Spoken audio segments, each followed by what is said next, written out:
नमः सिद्धेभ्यः। ॐ नमः सिद्धेभ्यः। ॐ नमः सिद्धेभ्यः। ॐ सिद्धेभ्यः।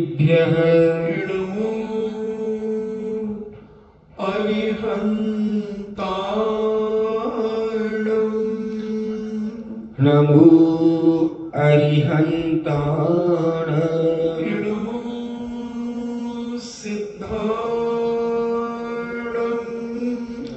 नमो सिद्धाय। नमो आयर्याणं।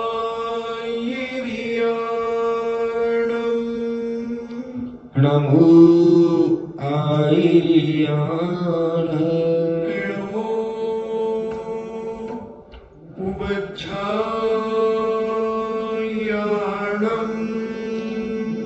नमो वज्रायाणं। नमो लोये सब्बे साभूणं। नमो लोये सब्बसाहूणं। पंच परमेष्टि भगवान की जय। अहिंसा में वीतराग विश्व धर्म की जय। देवादिदेव 1008 श्री आदिनाथ भगवान की जय। देवादिदेव 1008 चिंतामणि घोर सर्व विजेता श्री पार्श्वनाथ भगवान की जय। देवादिदेव 1008 शासन नायक बाल ब्रह्मचारी भगवान महावीर स्वामी की जय। परम पूजनी आचार्य शिरोमणि गुरुवर श्री कुंद कुंद महामुनिराज की जय। परम पूजनी आचार्य शिरोमणि गुरुवर श्री विद्यासागर जी महामुनिराज की जय। परम पूजनी आचार्य शिरोमणि गुरुवर श्री विद्यासागर जी महामुनिराज की जय। परम पूजनी निर्यापक श्रवण मुनि श्री सुधा साधव जी महाराज की जय। परम पूजनी 3,9 करोड़ महामुनिराजों की जय। तपोदय अतिशय क्षेत्र की जय। परम पूज्य लक्ष्मी गंभीर सागर जी महाराज की जय। चर्चा चल रही है संयम की, और संयम 2 प्रकार का कहा। प्राणी संयम, इंद्रिय संयम, अभ्यास संयम, उपेक्षा संयम, वीतराग संयम, व्यवहार संयम, निश्चय संयम और व्यवहार संयम। ऐसे अनेक प्रकार से 2-2 भेद किए। जैनाचार्यों ने अपन अभ्यास संयम और भी 10 प्रकार की उसकी शुद्धियां बताई कि अभ्यास संयम किसके पास होगा। जिनके पास ये 10 प्रकार की शुद्धियां विद्यमान होंगी उसके पास अभ्यास संयम होगा। तो उन्होंने भाव शुद्धि पहली कही। पूज्य अकलंद स्वामी ने भाव शुद्धि की व्याख्या करते हुए कहा, कर्म क्षयोपशम जनित मोक्ष मार्ग की रुचि से जिसमें विशुद्धि प्राप्त हुई है और जो जिस रागादि उपद्रव से रहित है वह भाव शुद्धि है। जिन पूज्य मुनिराजों का कर्मों का क्षयोपशम जनित मोक्ष मार्ग की रुचि, इन्हें क्षयोपशम भाव जिनका है, जिनके क्षयोपशम को कर्म प्राप्त हो रहे हैं और वो मोक्ष मार्ग की रुचि रखते हैं, ऐसी उस रुचि में जिसकी विशुद्धि भाव है, जिन्होंने विशुद्धि प्राप्त कर ली है और जो जिनका चित्त राग देश कसायों से, इसके उपद्रव से रहित है, वह भाव शुद्धि पूज्य अकलंद स्वामी ने अपने राजवार्तिक ग्रंथ राज में कही।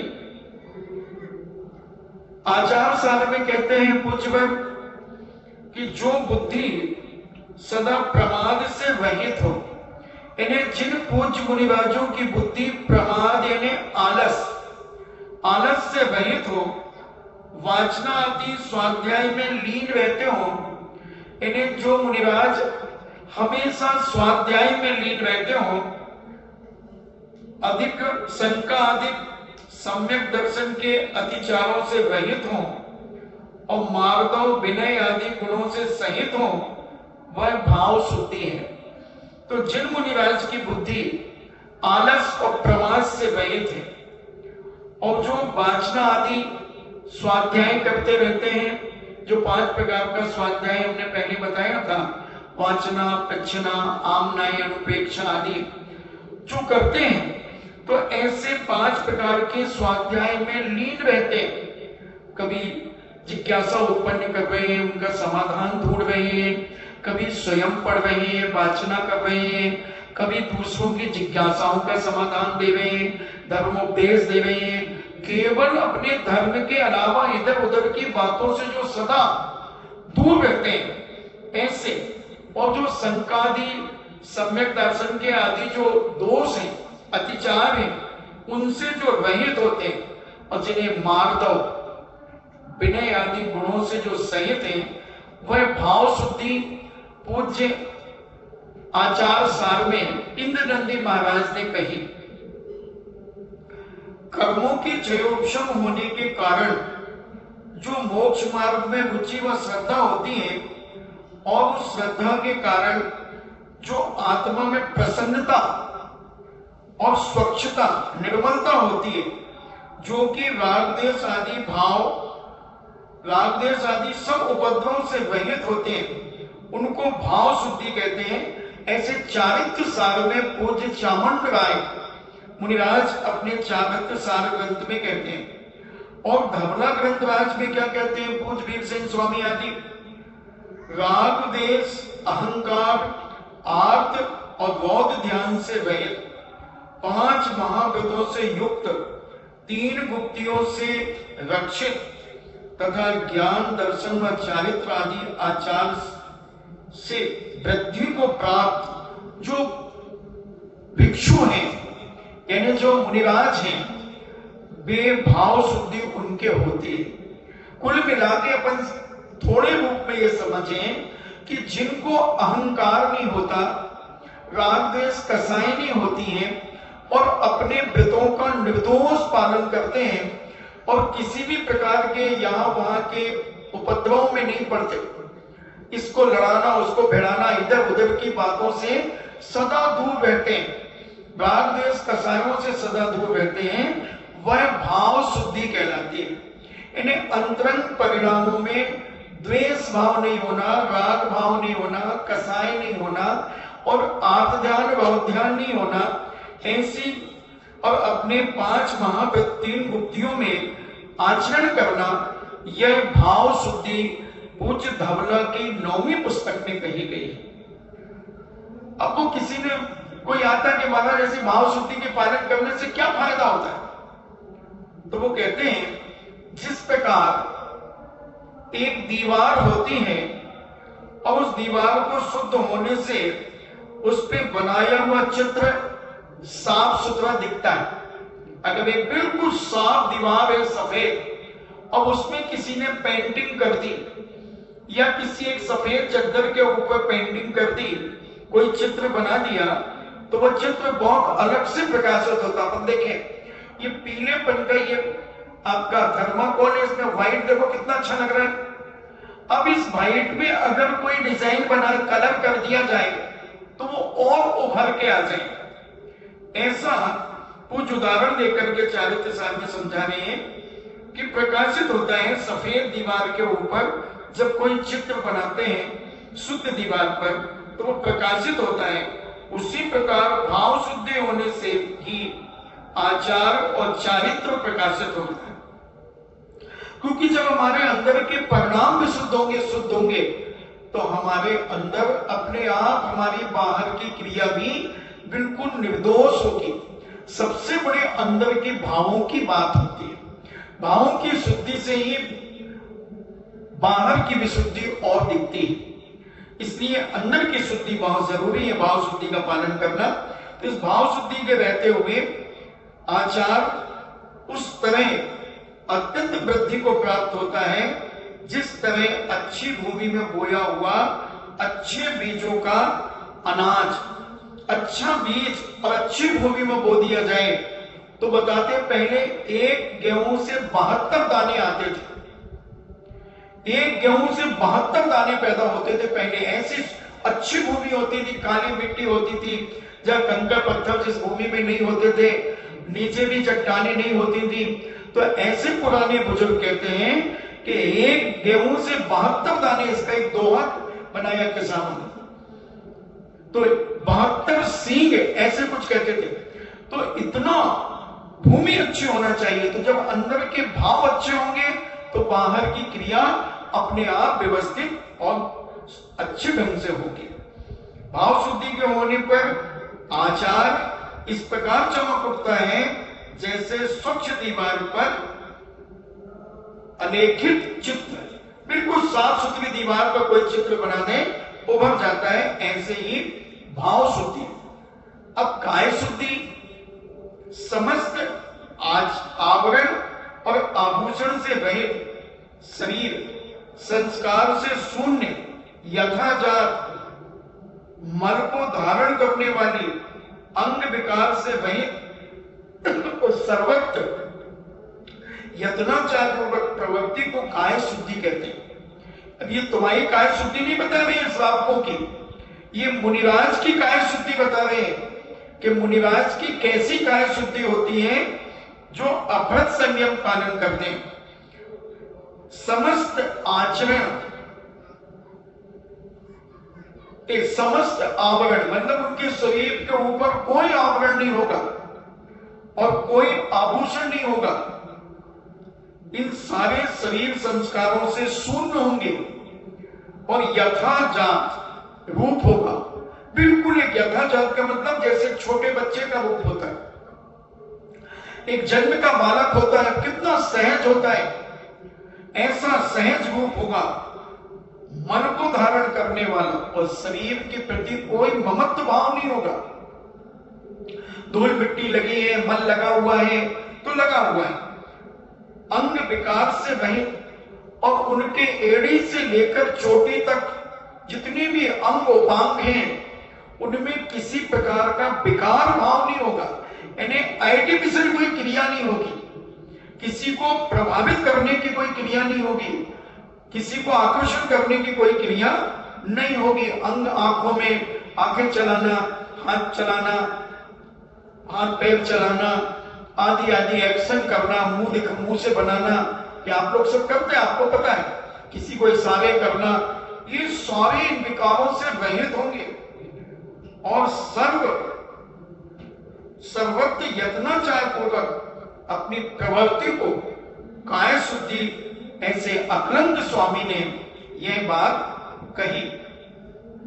तो उसको यथाजात रूप होना, बालक के समान, आभूषण आदि से रहित, ऐसा यह काय शुद्धि जैनाचार्यों ने कही है। अब किसी ने पूछता है कि भाई काय शुद्धि करने से क्या फायदा होता है, तो कहते हैं वह काय शुद्धि प्रसन्न सुख को मूर्तिमान के समान दिखती है।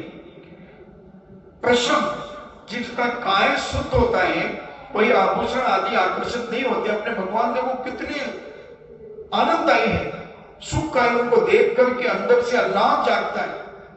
तो ऐसे जब आचार्य श्री बिल्कुल सामायिक में बैठे रहते हैं, आप देखो उनको, सच्चे मुनिराजों को आप देखो, बिल्कुल सहज भाव और नासा दृष्टि करते हुए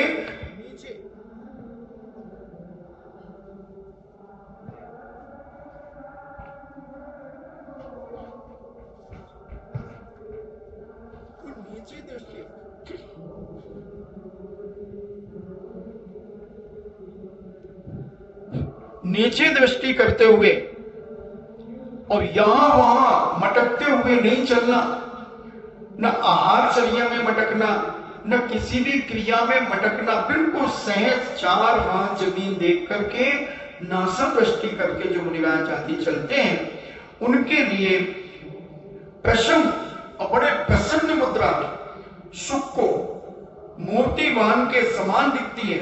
इस काय शुद्धि के होने पर ना तो दूसरों से अपने को भय होता है और न अपने से दूसरों को भय होता है। ऐसा पूज्य अक्रांत स्वामी अपने राजवार्तिक ग्रंथ में कहते हैं, जो संसार में विश्वास उत्पन्न करने वाली है, साज सजावट के समूह से रहित है, क्षमा की मूर्ति के समान सुशोभित होती है, इच्छा से रहित है, वैराग्य रूपी लता की उत्पत्ति की भूमि है, भय से रहित है और बालक के समान निर्विकार होने से मनोहर है, वह काय शुद्धि है। किसी भी प्रकार का कोई आडंबर नहीं होना चाहिए शरीर में, न चलने में, न देखने में, न बोलने में, न इशारे आदि करने में, भी उसको काय शुद्धि कही गई है। विनय शुद्धि,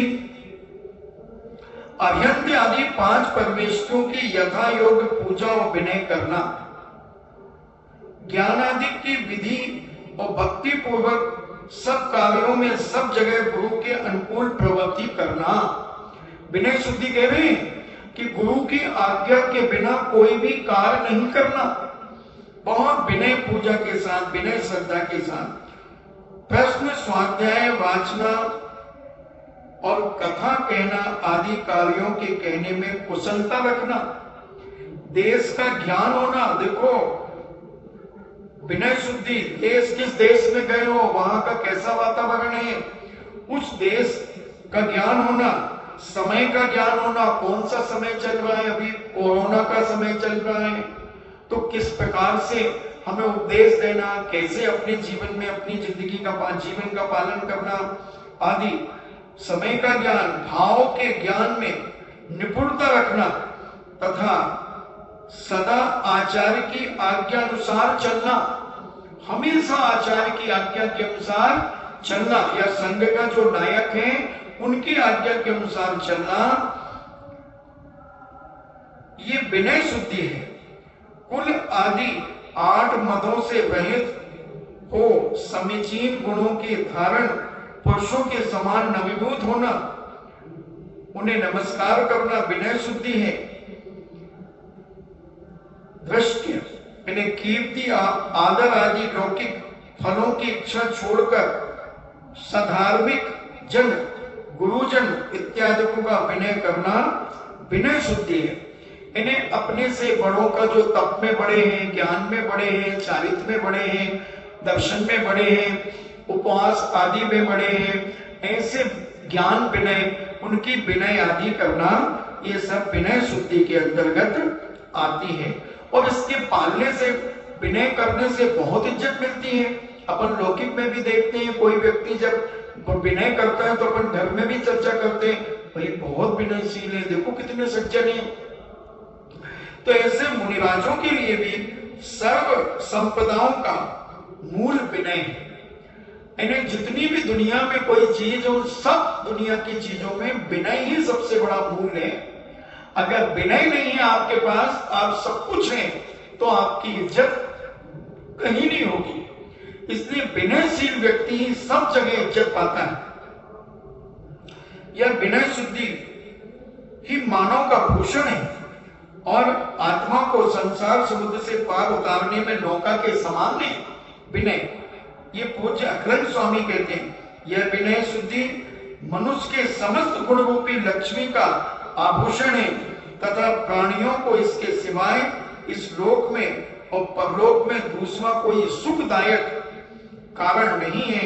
इसलिए विनय ही सबसे बड़ा उपकरण जीवन में इंसान का भी है और पूज्य मुनिराजों का भी है। इसलिए हर व्यक्ति को विनय, अपनी जिंदगी में विनय से रहित जीवन जीना, इन्हें अपने आप का विनाश करना है। इसलिए गुणवानों की विनय, गुणशुभ प्रमोदम, जो गुणवान है उनसे प्रमोद भाव रखना, उनके प्रति विनय भाव रखना। अब ईर्ष्या शुद्धि कहते हैं। ईर्ष्या शुद्धि क्या है? तो कहते हैं जो भय, आश्चर्य, भ्रांति, लीला, विकार, लांगना और दौड़ना आदि से रहित है। यानी जो डर करके या कोई आश्चर्यचकित होकर के, भ्रांति ने भ्रमित होकर के, लीला विकार, कोई इस प्रकार के हाव भाव करते हुए चलना, डगमगाते हुए चलना, इधर उधर देख करके चलना, लीला यानी क्रियाएं करते हुए उल्टे सीधे ना, कृष्ण की लीलाएं। तो कृष्ण जी तो बच्चे थे, उछलते कूदते रहते थे बचपन में, तो ऐसी क्रियाएं करते हुए इन लीला विकार, लांगना, कहीं ऊंची जगह थी उसको नाक करके चले गए, दौड़ना आदि से रहित तथा आदि से रहित, दया सहित, और दया भाव होना चाहिए इरियापद शुद्धि में, देख करके चलना, जिसमें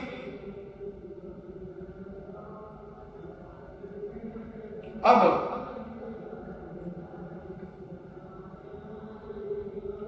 इसमें अंग उपांग सावधान तथा शांत रहते हैं। यानी वही हमने जो भी पहले कहा, अंग उपांग इधर उधर नहीं चलाना, हाथ मटका रहे हैं, कहीं पर उचका रहे हैं, हाथों को कंधे उचका रहे हैं, कभी पैरों को ऊंचा नीचा चला रहे हैं, थोड़े एकदम स्पीड में चलने लगे फिर धीरे चलने लगे, ऐसे अंग उपांग सावधान तथा शांत रहते हैं, हाथ नीचे की ओर रहते हैं एवं उत्कृष्ट है, ऐसी गति ही ईरिया शुद्धि कहलाती है। नाना प्रकार के जीव स्थान, जीव योनि स्थान, जीवाश्रय के बोधि जनित प्रयत्न से जंतुओं की पीड़ा का परिहार करना, गमनागमन यानी आने जाने में, क्रिया में जीवों की रक्षा करना, ज्ञान रूपी सूर्य और अपनी इंद्रियों के प्रकाश से निरीक्षित देश में गमन करना, इन्हें सूर्य के प्रकाश में और अपने ज्ञान से आगम के अनुसार इन जगहों पर विहार करना जहां आगम में कहा हो। ऐसे अपनी इंद्रियों के प्रकाश यानी आंखों के प्रकाश से देख करके, निरीक्षित करके गमन करना, शीघ्र, विलंबित, संभ्रांत, विस्मित, लीला विकार, अन्य दिशाओं की ओर देखना आदि गमन क्रियाओं के दोषों से रहित गमन करना, यह इरियापद शुद्धि कहलाती है। इन्हें जैसे सामान्य श्रावक इधर उधर देखते गोष्ठ पढ़ते जाते हैं, ये करते जाते हैं, लोगों से बातचीत करते चले जाते हैं, कहीं खड़े हो जाते हैं, कहीं कुछ करते हैं, ऐसा नहीं करना। एक साधु जब चलता है तो व्यवस्थित तरीके से चलता है, जिससे उसे देख करके कोई ये ना कहे कि साधु की ये कोई क्रिया। अंडे का ठेला मिल गया तो अंडे का ठेला ही देखने लगे, मांस की दुकान मिल गई, कपड़े की दुकान मिल गई, वही देखने लगे। क्या देखना तुम्हें इन सब चीजों को? तुम तो नासा दृष्टि करके नीचे देख करके कि कोई मेरे पैरों से जीव आदि न मर जाए, वो सारी क्रियाओं को देखते चले जाए। और इससे फायदे भी बहुत होते हैं। जिस प्रकार सुनीति पूर्वक चलने में विभव ठहरता है, उसी प्रकार इरियापद शुद्धि के रहते हुए संयम ठहरता है। जैसे लोग विवेक से अपने जीवन को चलाते हैं, सब तरीके से अपने आय व्यय को देख करके अपना ग्रस्त जीवन चलाते हैं, तो उनके पास वैभव ठहरता, वैभव रुकता है। और जो अनाप शनाप खर्च करते चले जाते हैं, जिनको होश ही नहीं कि कमाई कितनी हो रही है, आमद कम हो खर्चा ज्यादा, लक्षण है मिट जाने का। उसी प्रकार यहां कह रहे हैं कि जिस प्रकार सुनीति पूर्वक यानी विवेक पूर्वक जो व्यक्ति अपने वैभव को रखता है, जोड़ता है, उसी प्रकार इरिया शुद्धि के रहते हुए तो संयम ठहरता है। अगर इरियापद शुद्धि नहीं है तो प्राणी इंद्रिय संयम नहीं रहेगा, प्राणी संयम नहीं रहेगा, तो फिर इरिया शुद्धि नहीं रहेगी। तो जिस प्रकार नीति लक्ष्मी का हेतु है, उसी प्रकार इरियापद शुद्धि भी चारित्र रूप संपत्ति का हेतु है। भिक्षा शुद्धि, अब भिक्षा शुद्धि कैसे करना, यानी भिक्षा यानी आहारचर्या के लिए कैसे, कौन सा भोजन करना, कैसे करना अधा कर्म आदि दोषों से रहित शुद्ध अनुदिष्ट आहार ग्रहण करना भिक्षा शुद्धि है।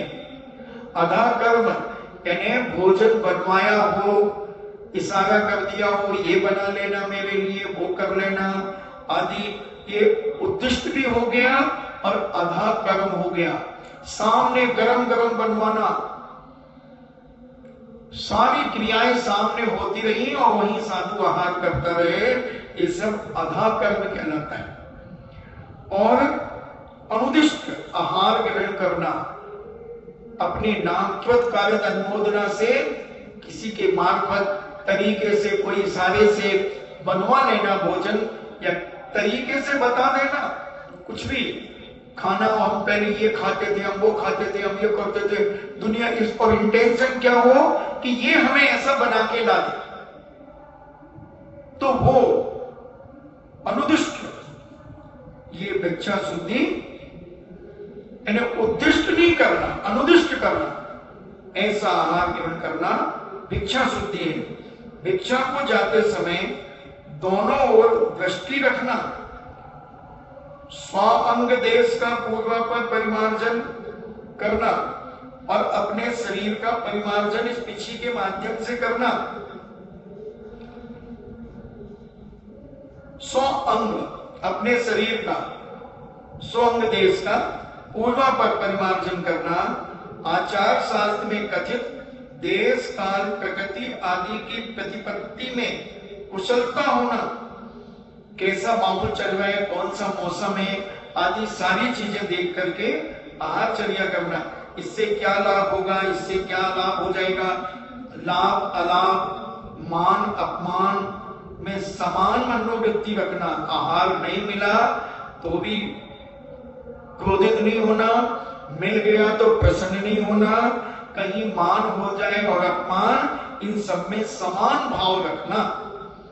लोक गर्हित निंदित कुल को छोड़कर जो समाज में निंदित परिवार हैं, जिनकी समाज में उपेक्षित हैं, जिनके घरों में कोई ऐसी घटना दुर्घटनाएं घट गई हैं, उन घरों को छोड़कर भिक्षा करना।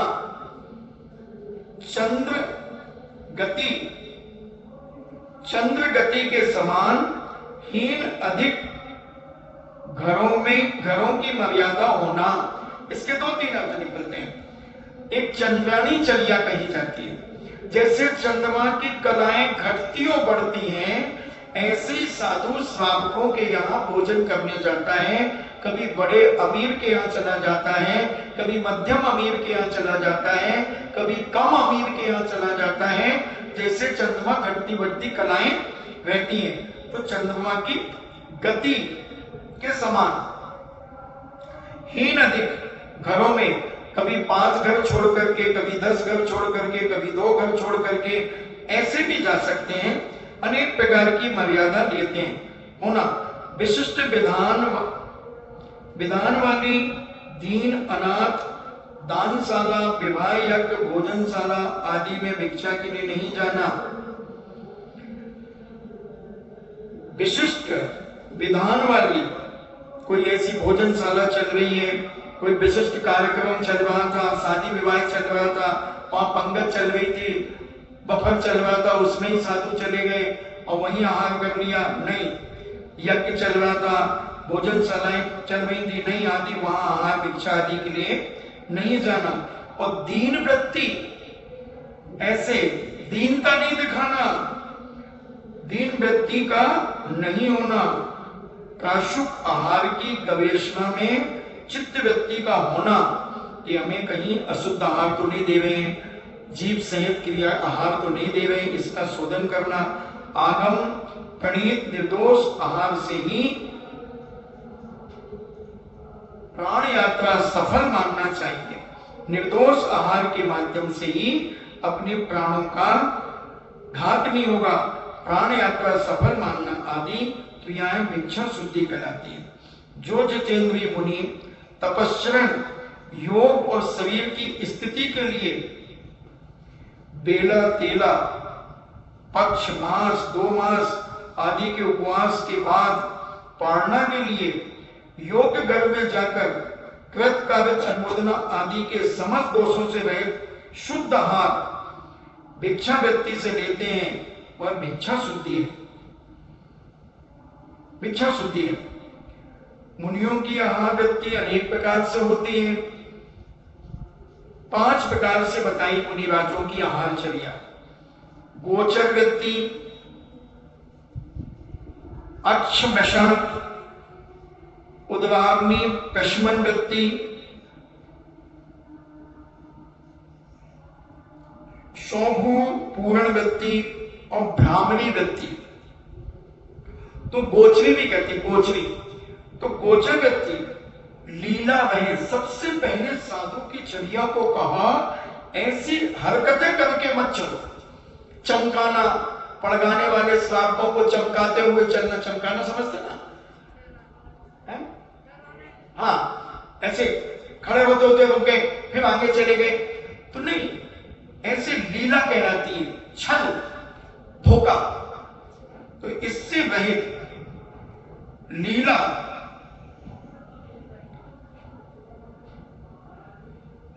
सहित सलायकार युवतियों के द्वारा लाए हुए घास को खाते समय गाय घास को ही खाती है। इन्हें कहते हैं कि जो घास लेकर के आया है वो किसान या कोई भी बालक बहू आदि कैसे भी हो, वो कई सजी धजी भी हो सकती है, कैसे भी हो, मगर गाय तो उस घास को ही खाती है, घास को ही देखती है। घास डालने वाली युवती के अंग संगत सौंदर्य को नहीं देखती, अथवा नाना देशस्थ यथा योग्य उपलब्ध होने वाले चारे के फूले को ही गाय खाती है, उसकी सजावट आदि को नहीं देखती। उसी प्रकार भिक्षु साधु भी परोसने वाले के मृदु ललित रूप, भेष, विलास आदि को देखने की उत्सुकता नहीं रखता। देखो, हमने एक दिन कहा था कि साधु श्रावकों को नहीं देखता। उदाहरण कितना अच्छा दिया, जैसे गाय जो भूसा लाती, पूला लाती है, चारा लाता है, उसको नहीं देखती, वो तो घास को देखती है कि घास हमें खाना है, और घास ही खाती है, चाहे बहू डाल दे, चाहे युवती डाल दे, चाहे कोई भी डाल दे। उसी प्रकार हमारे पूज्य मुनिराज भी किसी की शक्लें नहीं देखते, और वो सीधा क्या करते हैं, न उसके आभूषण देखते हैं, न उसको देखते हैं, वो तो अपने हाथ में आए हुए ग्रास को देखते हैं कि ये ग्रास में कोई अशुद्धि तो नहीं है। कौन परोस रहा है, परोसने वाला अच्छा मृदु बोलने वाला है कि बहुत सुंदर ललित है, ललित है सुंदर, मनोहर है, ऐसा रूप वाला है, भेष विलास आदि को देखने की उत्सुकता नहीं रखते। पता ही नहीं चलता कौन आहार दे करके चला गया, और आहार शुष्क है, वह गीला है, या कैसे चांदी आदि के बर्तनों में रखा है या सोने के बर्तनों में रखा है, उसकी कोई योजना नहीं करते आदि। उनकी दृष्टि इन सब चीजों पर नहीं रहती। पर भिक्षु तो जैसा रूखा सूखा सरस नीरस शुद्ध आहार मिलता है उसको ही ग्रहण करते हैं। अतः भिक्षुक भोजन को गाय के समान ही ग्रहण करते हैं, इसलिए इसको गोचरी या गवेषणा भी कहते हैं। यही गोचरी व्यक्ति कहलाती है। अब अक्षमषण नाम की व्यक्ति क्या होती है? जैसे रत्न के भार से परिपूर्ण गाड़ी को वणिक यानी व्यापारी किसी तेल के लेपन करके ओवन करके इच्छित देशांतर में ले जाता है। जैसे बैलगाड़ी आदि होती है तो उसके चके पर ओवन डाल देते हैं, वो काला काला ओवन बना के डालते ना, किस लिए कि वो गाड़ी अच्छे से एक गांव से दूसरे गांव चली जाए। तो वैसे ही हमारे पूज्य मुनिराज सम्यक दर्शन आदि गुण रूपी रत्नों से भरी हुई शरीर रूपी गाड़ी को निर्दोष भिक्षा रूपी तेल का लेप करके ओवन दे करके उसे अभिप्रेत समाधि नगर तक पहुंचा देते हैं। ओहो, साधु कैसा भोजन करते हैं, क्यों करते हैं? जैसे एक बैलगाड़ी रत्नों से भरी है और एक किसान या रत्नों का व्यापारी उसके चकों में ओवन आदि दे करके, तेल आदि डाल करके, गाड़ी जिसमें चू चू ना बोले, कहीं बीच में खराब ना हो जाए, इसलिए उसे थोड़ा सा ओवन आदि दे करके चलाता है। उसी प्रकार साधु भी अपने रत्नत्व रूपी गाड़ी को, सम्यक दर्शन, सम्यक ज्ञान, सम्यक चारित्र रूपी गाड़ी को थोड़ा रूखा सूखा निर्दोष आहार लेकर के इस गाड़ी को कहां पहुंचाना है? समाधि स्थल तक पहुंचाना है। तो उससे अभिभूत होकर निर्दोष भिक्षा रूपी तेल का लेप करके इन्हें शुद्ध सात्विक भोजन को ग्रहण करके समाधि नगर तक पहुंचाता है। अतः साधु के आहार का अक्षमषण नाम भी रूढ़ है। जिस प्रकार कोई भैंस रत्नों से भरी हुई गाड़ी को पहियों की धुरी में थोड़ी सी चिकनाई लगाकर देशांतर में ले जाता है, उसी प्रकार मुनिराज भी गुण रूपी रत्नों से भरी हुई इस शरीर रूपी गाड़ी को चिकनाई के समान थोड़ा सा आहार देकर इस आत्मा को मोक्ष नगर तक ले जाते हैं। इसी का नाम अक्षमषण व्यक्ति कहलाती है। उद्वाग्नि गमन शमन, मुनिराज के एक चर्या का नाम है उद्वाग्नि शमन। जैसे भंडारागार में समुचित अग्नि को ग्रस्त शुचि या असुचि जल के द्वारा समन करते हैं।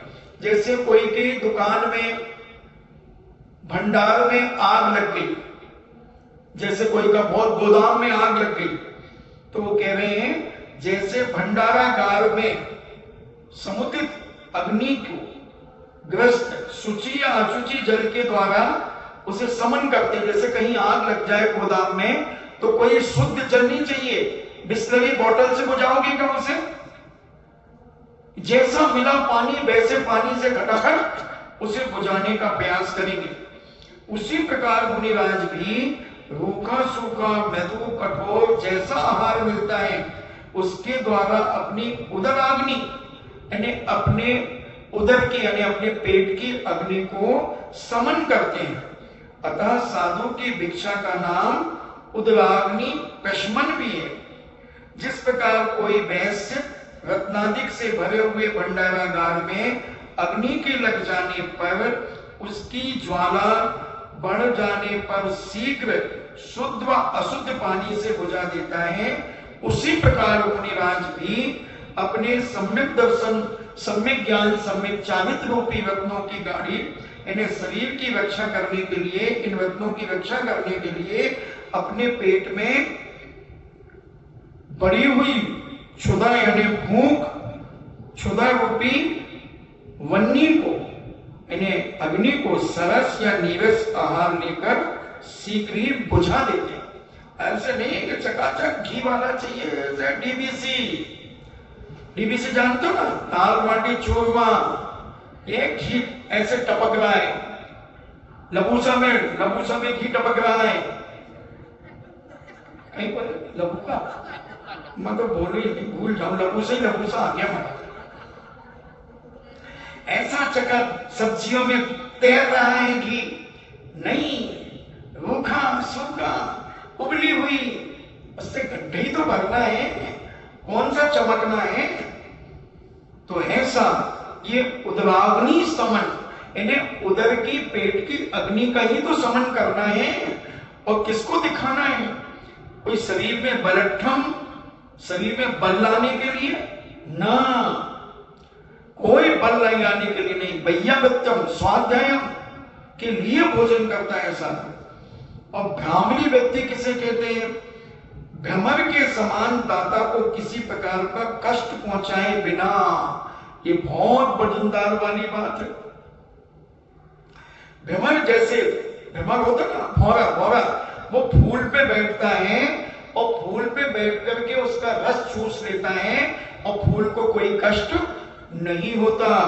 ऐसे हमारे पूज्य महामुनिराज श्रावक के यहाँ पर जब आहारचर्या के लिए जाते हैं तो श्रावक को न मानसिक कष्ट देते हैं, न वाचनिक कष्ट देते हैं और न कायिक कष्ट देते हैं, न मन से, न वचन से, न काय से, और न कृतकामित अर्बुद, न किसी के द्वारा कहलवाते हैं।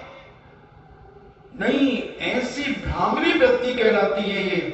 कैसी आहारचर्या देखो तो साधु महाराज कैसे तपस्वी के चू चपाट नहीं करते, कैसा भी तुम खिला दो। भ्रमर के समान दाता को किसी प्रकार का कष्ट पहुंचाए बिना साधु आहार ग्रहण करता है।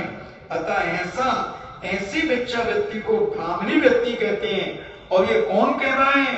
अकलंद स्वामी 1500 साल पहले लगभग। जिस प्रकार वही उदाहरण दे रहे हैं, जिस प्रकार भ्रमर अपनी नासिका के द्वारा कमल से गंध को ग्रहण कर लेता है और उस कमल को किंचित मात्र भी बाधा नहीं होती, उसी प्रकार मुनिराज भी दाता के द्वारा दिए हुए आहार को ग्रहण कर लेते हैं। परंतु चाहे उन्हें आहार मिले या ना मिले अथवा थोड़ी देर रुके भी तो भी नहीं, किसी प्रकार से दाता को रंच मात्र पीड़ा नहीं देते, दुखी नहीं करते। इसको भ्रामरी व्यक्ति कहते हैं। मुनिराज के सौभू मूरण एक और आहारचर्या है। जिस प्रकार से स्वभू पूरण के समान मुनिगण सरस नीरस आहार से उदर रूपी गड्ढे को भरते हैं, अतः उसे स्वभू पूरण भी कहते हैं। जैसे हम उदाहरण पहले दिया मैंने कई बार कि जैसे मान लो तुम्हारे घर के सामने कोई गड्ढा हो जाए, अब तुम क्या करोगे? महाराज जी उसको हम बंडर सीमेंट से सीमेंट बुलवाएंगे और अच्छी गिट्टी कंक्रीट बुलवाएंगे और अच्छी बजरी रेत बुलवाएंगे और उसको अच्छा मसाला बना करके 1/6 का मसाला बनवाएंगे और अच्छा मजबूत उसको भर देंगे। ऐसा कोई करता है क्या?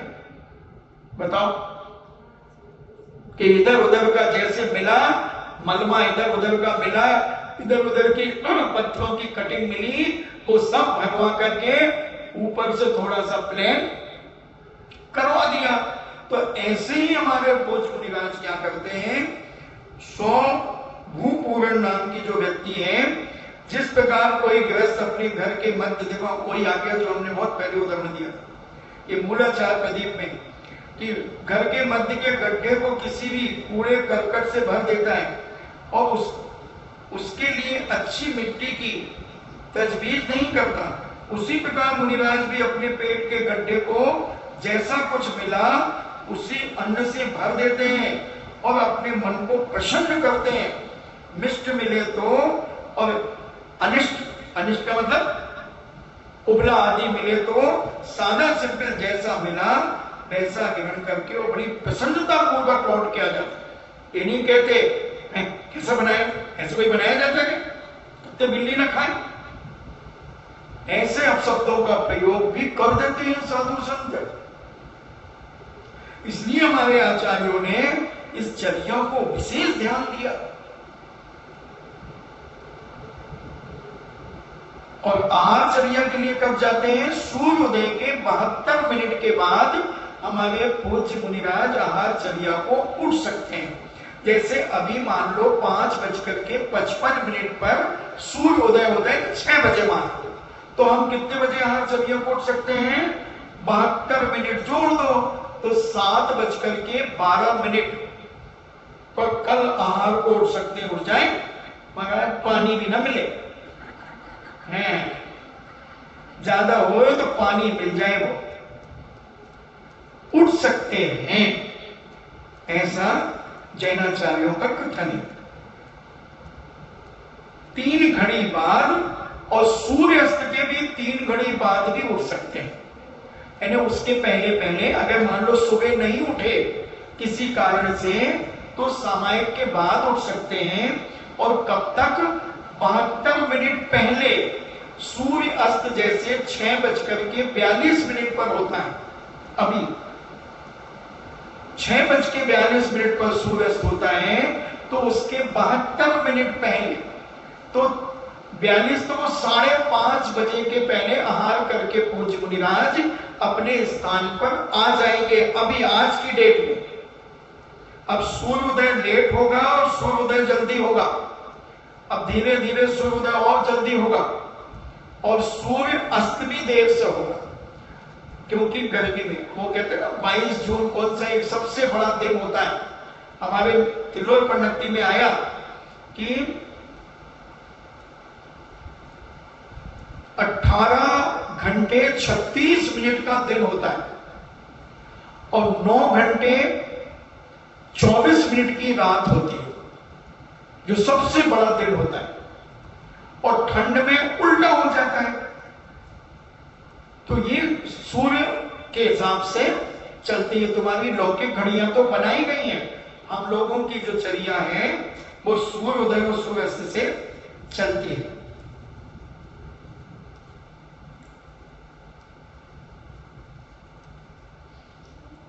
आहार करने कहां नहीं जाते मुनिराज?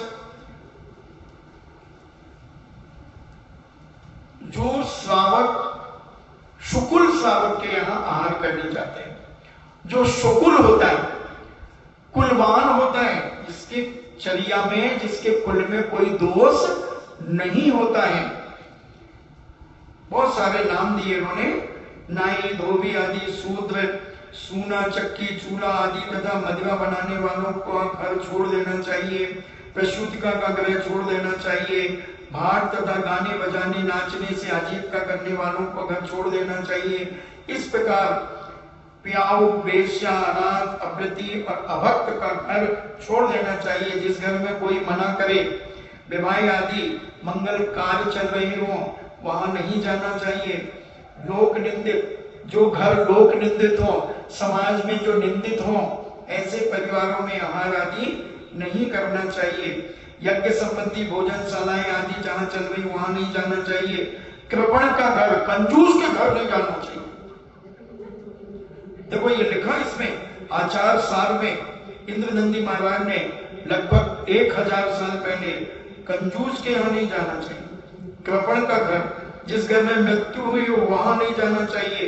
ऐसा घर तथा बंद घर में जिसमें किवाड़ आदि लग रहे हो इत्यादि घरों में मुनि को प्रवेश नहीं करना चाहिए। ऐसे घरों में प्रवेश करने से क्या हानियां हो सकती हैं? ऐसे घरों में प्रवेश करने में अति प्रसंग, संक्लेश, अनादर, अपकीर्ति, असंयम, शास्त्र और लोक का विशेष आदि दोष होते हैं। इसलिए ऐसे स्थानों पर पूज्य आहार ग्रहण करने नहीं जाते। मुनिराज मन, वचन, काय और कृत कार्य अनुमोदना की शुद्धता पूर्वक दिए गए संयोजना दोष से रहित, 46 दोषों से रहित, प्राशुभ और शुभ यानी अच्छा, जो देखने में अच्छा लगे, ऐसे नहीं काला कलुगा, हाँ साफ सुथरा होना चाहिए, भले थोड़ा हो मगर साफ सुथरा हो। आगे ना यहाँ पर मूलाचार प्रदीप में और मूलाचार में भी आया था अभी स्वाध्याय में कि शुभ साफ होना चाहिए आपका भोजन। तो ऐसा प्राशुभ और शुभ और प्रमाण से गृह स्वामी द्वारा विधि पूर्वक दिया गया अनकाल और धूम दोषों से रहित और श्रेष्ठ 6 कारणों से सहित 14 मलों से रहित, जो 14 प्रकार के मल हैं, अंतराय आदि जो कहलाते हैं, 32 अंतराय मुनिराजों के होते हैं, 14 अल्प मल होते हैं, उनसे रहित आहार को ग्रहण करते हैं। ऐसा भिक्षा शुद्धि का पालन हमारे पूज्य मुनिराज करते हैं। इसके माध्यम से उन्हें अनेक प्रकार का लाभ होता है। आहारचर्या के निर्दोष होने पर ही व्रत, शील, गुण रहते हैं। अगर आपकी आहारचर्या भ्रष्ट हो जाएगी तो आपके गुण भी खत्म हो जाएंगे। श्रावक कह ही देगा ये साधु को, भले तुम अपने तरीके से कह देते हो, तो हम सब जानते हैं। तो आहारचर्या के निर्दोष होने पर उसके व्रतों का भी निर्दोष पालन होता है, उसके चरित्र का, शील का भी निर्दोष पालन होता है, और ये गुण उसके अंदर रहते हैं। इसलिए मुनि सदैव आहारचर्या को शुद्ध करके विचरण कर लें। आहार की शुद्धि ही प्रधान है, वही चारित्र है और वही सारभूत है। और जिसकी आहारचर्या शुद्ध है, हमारे आचार्य से कहते, तो उसका सब कुछ शुद्ध है, और जिसकी आहारचर्या गड़बड़ है उसका सब कुछ गड़बड़ है, सब कुछ गड़बड़ है। इसलिए आहारचर्या का विशेष ध्यान दिया। मूलाचार के अंदर, मूलाचार प्रदीप के अंदर 7 जगह आहारचर्या को विशेष ध्यान दिया गया कि आहारचर्या को इतना शुद्ध प्रामाणिक रखो जिससे तुम्हारे व्रत, तुम्हारा चरित्र सब अच्छे रहेंगे। जिस प्रकार गृहस्थों की उत्कृष्ट शुद्धि व्यवहार आदि शुद्धि कहलाती है, उसी प्रकार मुनियों की शुद्धि करने वाली सारभूत भिक्षा शुद्धि समझी जानी चाहिए।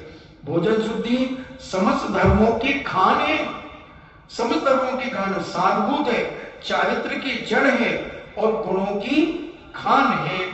ऐसी ये भिक्षा शुद्धि के बारे में हमारे पूज्य आचार्यों ने, अग्रंथ स्वामी ने, सकल कीर्ति महाराज ने और इंद्रनंदी महाराज ने आचार सार में, मूलाचार प्रदीप में, मूलाचार में, राजवार्तिक आदि ग्रंथों में आहारचर्या की बात कही।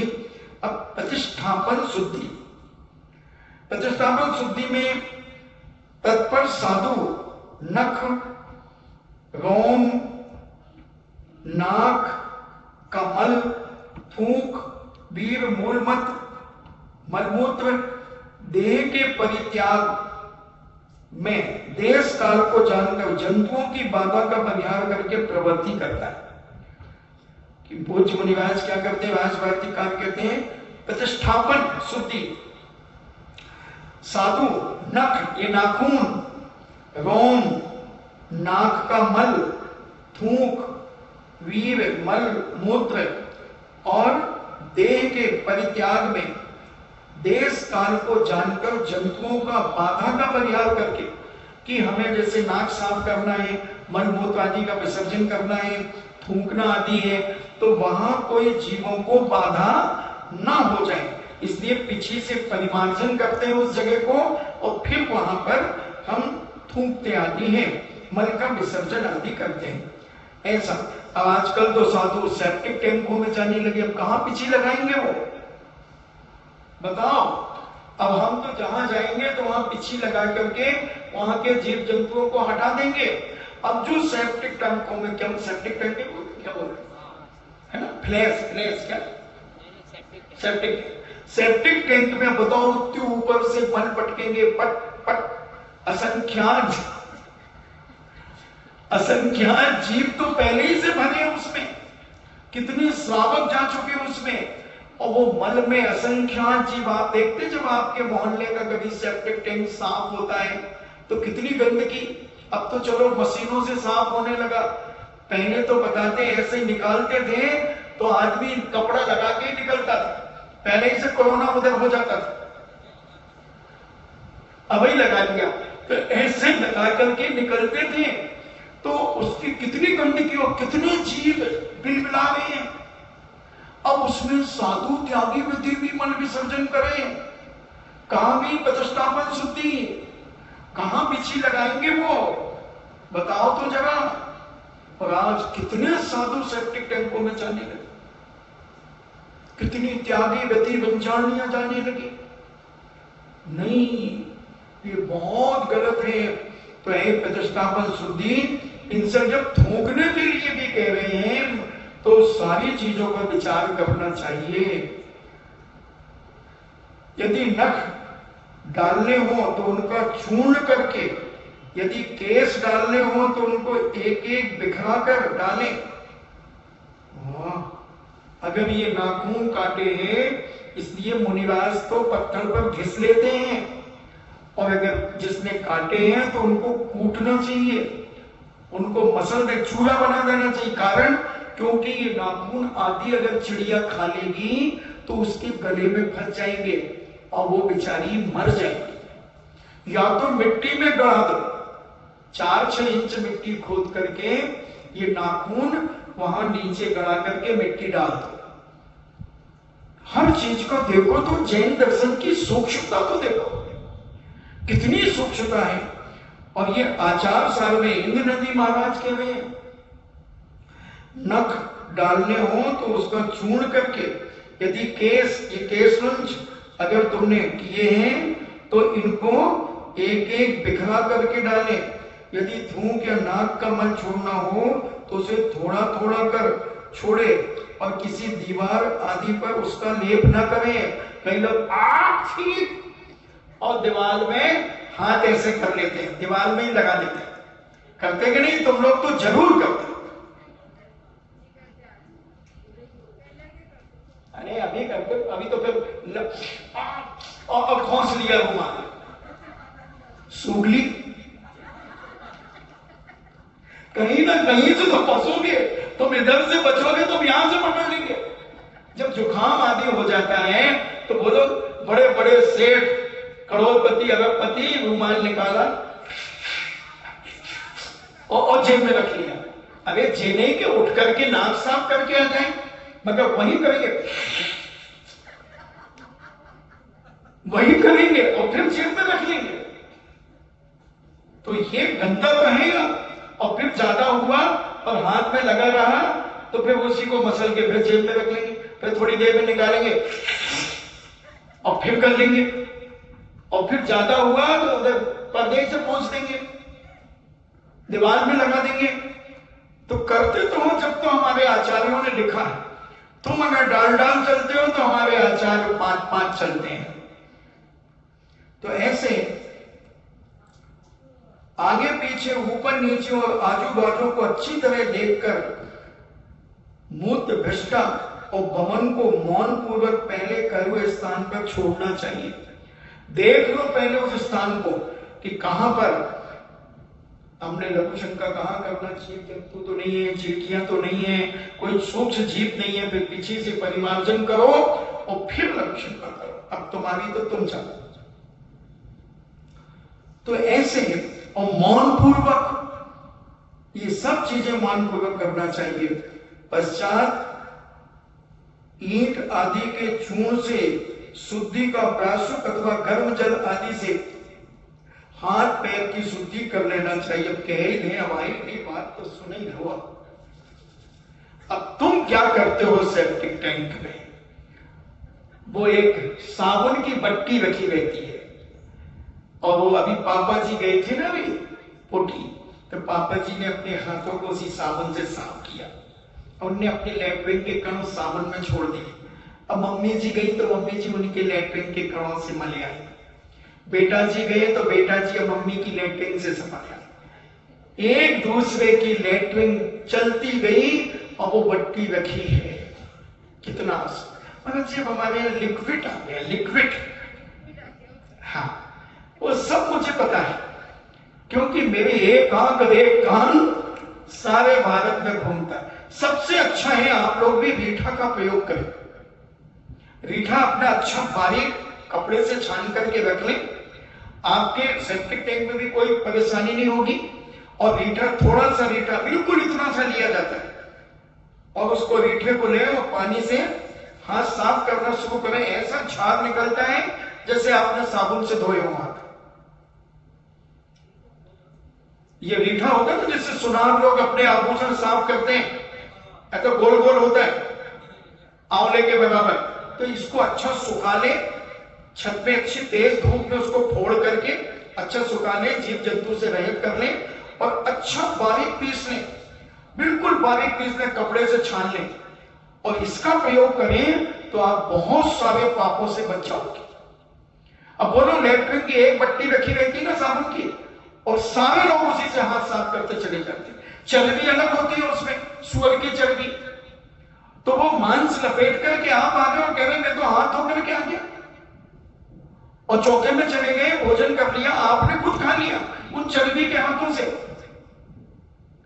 पहले के लोग ईंट का चूल्हा बनाते थे।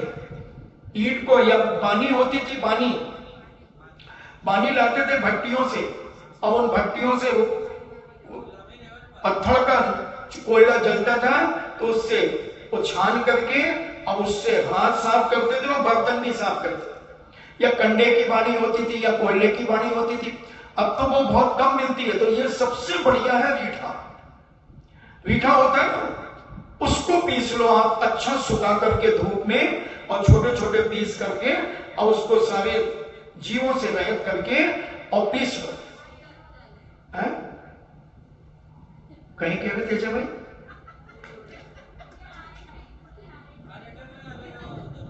नहीं, अरीठा को इधर के लोग उसको रीठा को अरीठा ही कहते हैं। नहीं, वो एक अलग होता है, खाबे को कालो कालो, वो अलग है। उसको तो अलग और कुछ बोलते हैं, अंगीठा कहते हैं उसको, अंगीठा। वो तुम्हारे यहाँ कुछ अंगीठा उसका नाम है। और ये रीठा जो सुनार लोग आभूषण साफ करने में लेते हैं तो उसका बना लो पाउडर, वो बहुत अच्छा, आप बहुत पाप से बच जाओगे। ऐसा अपने जीवन में ये कार्य करें, उसका चूर्ण कर लें और उससे गर्म पानी आदि से धो लें। बुढ़ापे का रोग से पीड़ित मुनि यदि संन्यास से शरीर छोड़ते हैं तो भी वह विस्वर्ग शुद्धि तथा मुनियों की समीचीन शुद्धि को करते हैं। ऐसा आप ध्यान रखें। आपका समय हुआ, ये अपरत संयम की बात चल रही है और ये शुद्धियां श्रावक को भी रखना चाहिए। तभी आप धर्म के प्रति श्रद्धा, आस्था, विश्वास आपका बढ़ेगा और आप आगे भी संयम की ओर बढ़ सकेंगे। जब तक हम इनकी गहन चरणानी योग के विषय को जब तक हम नहीं समझते तो हमारे अंदर भाव नहीं बनता। किस प्रकार से हिंसा होती है ये चरणानी योग ही हमें समझाएगा। इसलिए चरणानी योग के ग्रंथों को पढ़ते रहना चाहिए, श्रावकाचार्यों को पढ़ते रहना चाहिए। साधु त्यागी भी हमारे मूलाचार आदि ग्रंथ पढ़ते रहते हैं कि कहीं हम अपनी चर्या में कोई दोष तो नहीं लगा रहे हैं। इसलिए वो ध्यान रखते हैं। इन्हीं मंगल भावना से आप अपने जीवन को सुरक्षित करें, व्यवस्थित करें। और ये घरों में तो ये रीठा का कार्य तो चालू कर दें, सबसे बढ़िया है।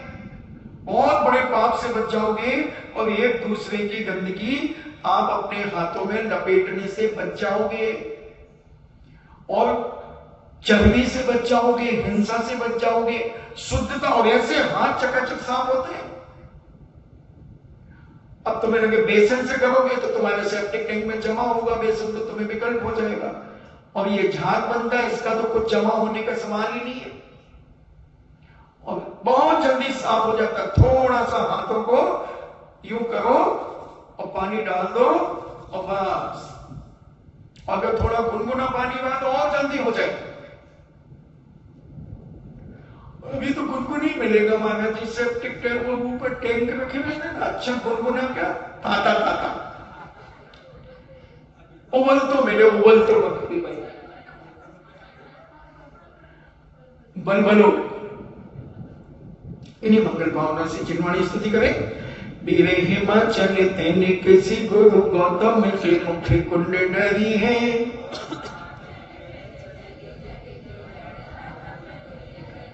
ज्ञाने पयो निधि माही रंगी बहु भंग तरंगन सोच रही है।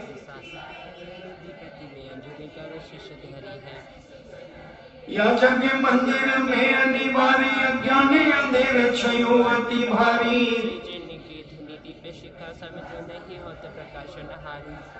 तो किस बाती पदार्थ पाती कहाँ रहते रहते अभिचारी।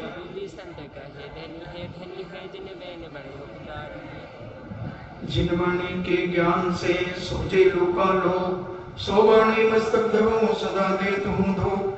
हे जिनवाणी भारती तो जपो दिन ले, जो तेरो शरणा गए सो पावे सुख छे। देव बजो हंत को गुरु सेवा निर्विघ्न, दया धर्म पालो सदा यही मोक्ष का पन। नौ बार होगा।